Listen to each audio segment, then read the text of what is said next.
જયંતી સરધારા પર પીપળિયાએ આરોપ લગાવ્યા છે। રાજકોટ પીઆઈ સંજય પાદરિયા અને જયંતી સરધારા વિવાદનો મામલો।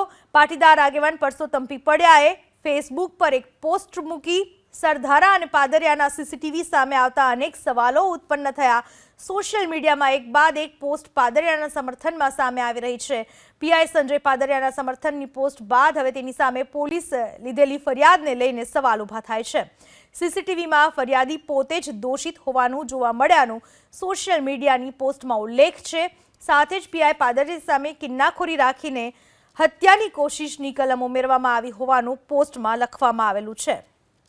હુમલામાં સ્પષ્ટપણે સરધારા હુમલો કરી રહેલો હોવા છતાં અને પીઆઈ પાદરિયા પાસે કોઈ હથિયાર ન હોવા છતાં એવું વિડીયોમાં ફલિત થતું હોવા છતાં પીઆઈ પાદરિયા વિરુદ્ધ જે ફરિયાદ નોંધવામાં આવેલ છે તે કોઈના કહેવાથી નોંધવામાં આવેલ હોય અથવા તો પીઆઈ પાદરિયાને હેરાન પરેશાન કરવા માટે આ ફરિયાદ નોંધવાનું સ્પષ્ટપણે જણાય છે। તો સરદારના સાથેના વિવાદ વચ્ચે પીઆઈ પાદરિયાની પોલીસમાં અરજી। તપાસ અધિકારીને કરેલી અરજીમાં તટસ્થ તપાસની માંગ કરી। પાદરિયાએ ફરિયાદ અંગે તટસ્થ તપાસ કરવા અધિકારીને રજૂઆત કરી।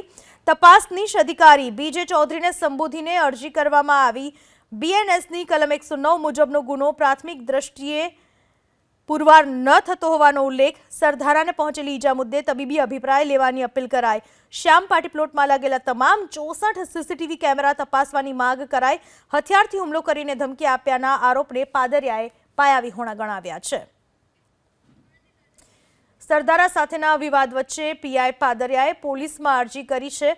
તપાસ અધિકારીને પાદરિયાએ અરજી કરી છે અને એમાં તટસ્થ તપાસ વિશેની માંગ કરવામાં આવી।